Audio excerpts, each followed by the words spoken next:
वो टॉपर जो कहता है कि रोज सुबह 5 बजे उठ के पढ़ता है, वो आपसे झूठ नहीं बोल रहा, लेकिन वो आपको पूरा भी सच नहीं बता रहा। सच ये है कि द 5 AM क्लब को ज्वाइन करने की कोशिश शायद आपकी नीट प्रिपरेशन को बर्बाद कर रही है। इस वीडियो में मैं आपको कोई टाइम मैनेजमेंट हैक नहीं दूंगा, मैं आपको कोई साइंस दूंगा। मैं आपको बताऊंगा कि कैसे आपकी बॉडी, आपका डीएनए पहले से ही डिसाइड कर चुका है कि आपके लिए पढ़ने का बेस्ट टाइप कौन सा है। और मैं आपकी अपनी स्टोरी बताऊंगा कि कैसे मैंने ड्रॉप ईयर में अपनी बॉडी से लड़ना बंद किया और उसके साथ काम करना शुरू कर दिया। इस वीडियो के एंड तक आपके पास एक ऐसा टूल होगा जिससे आप अपने लिए वो परफेक्ट स्टडी टाइम ढूंढ पाएंगे बिना किसी गिल्ट के।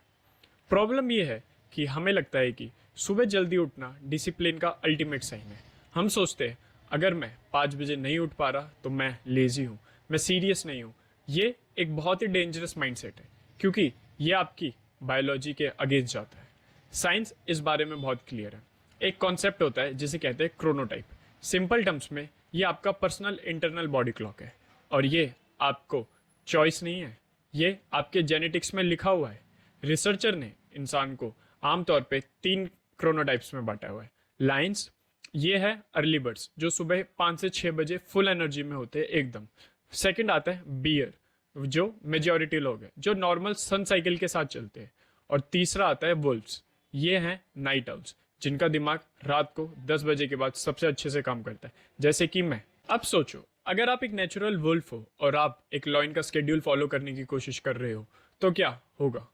तुम सुबह उठ तो जाओगे अलार्म से, लेकिन तुम्हारा दिमाग, तुम्हारी बॉडी अभी भी सो रही है। तुम किताब खोल के बैठ तो जाओगे, लेकिन तुम्हारा फोकस जीरो होगा। तुम चीज़ों को 10 बार पढ़ोगे फिर भी समझ नहीं आएगा और शाम तक तुम पूरी तरह से ड्रेन हो जाओगे। That you are not studying, you are just fighting your own body. ये गलती मैं अपने सेकेंड ड्रॉप ईयर में करी थी। मैंने एक ड्रॉपर का इंटरव्यू देखा था, उसने कहा था मैं रोज 4 बजे उठता हूँ। मैंने सोचा यही है सीक्रेट। अगले दिन मैं 4 बजे उठा, आंखें जल रही थी, सर भारी था। मैं आधी नींद में भी फिजिक्स पढ़ने की कोशिश की, कुछ समझ नहीं आया। दोपहर तक मैं इतना थक गया था कि 3 घंटे सो गया। रात को मुझे नींद नहीं आई।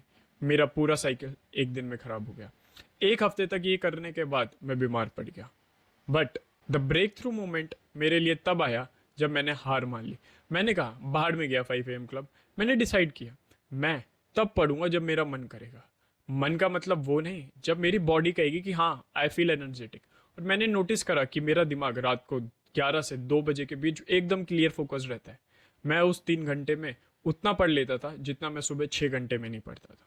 मैंने रियलाइज करा कि मैं एक नेचुरल वुल्फ हूँ। मैं लेजी नहीं था, मैं बस गलत टाइम पे गलत लड़ाई लड़ रहा था।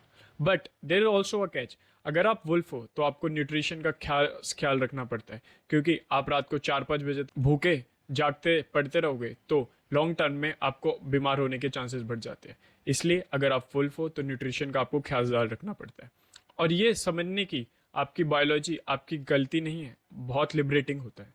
अगर आप भी इस one size fit all advice से थक चुके हो और ऐसी साइंस बेस्ड स्ट्रेटेजी चाहते हो जो आपके लिए काम करे, तो इस कम्युनिटी का हिस्सा ज़रूर बने। नीचे सब्सक्राइब बटन पर क्लिक करो। यहाँ हम स्मार्ट वर्क पर बिलीव करते हैं। तो अब तुम अपने क्रोनोटाइप को कैसे ढूंढोगे? मैं तुम्हें एक सिंपल सा पीक परफॉर्मेंस ऑर्डर देने जा रहा हूँ। अगले 3 दिन के लिए ये करो। Step 1, track your energy. एक छोटी सी डायरी लो, हर 2 घंटे में अपनी एनर्जी के फोकस को 1 से 10 के स्केल पर रेट करो। सुबह 8 बजे कितना एनर्जी है, 10 बजे, 12 बजे और so on. But B truly honest with you. Step 2, identify your peak. 3 दिन के बाद डाटा को देखो, वो कौन सा 3-4 घंटे का ब्लॉक है जिसमें तुम्हारा एनर्जी स्कोर कंसिस्टेंट 8 से ऊपर था। क्या वो सुबह 8 से 12 है, या शाम के 4 से 8 है, या रात के 10 से 2 है? वो है तुम्हारा पीक टाइम, मतलब कॉग्निटिव प्राइम टाइम, मतलब जब तुम्हारा दिमाग एकदम लेजर फोकस्ड पढ़ने के लिए तैयार है। वहाँ अपने हाई टॉपिक्स पढ़ो जिसको बहुत ज़्यादा दिमाग लगाना पड़ता है। Step 3, schedule around your peak. अब अपना स्केड्यूल इस डाटा के अंदर आसपास बनाओ और सबसे मुश्किल अपने कॉग्निटिव प्राइम टाइम में स्केड्यूल करो। आसान लो एनर्जी टास्क जैसे नोट्स बनाना अपने लो एनर्जी टाइम के लिए रखो। भाई इसमें तो फंसो मत कि टॉपर क्या कर रहा है। टॉपर शायद एक लाइन हो और तुम एक वुल्फ हो। अपनी बायोलॉजी से लड़ो मत, अपने आप को समझो और बड़ा हथियार बनो। अब जब तुम ये ढूंढ लिया है कि पढ़ना कब है, तो अगली वीडियो में हम बात करेंगे कि उस टाइम में क्या पढ़ना है और कैसे पढ़ना है।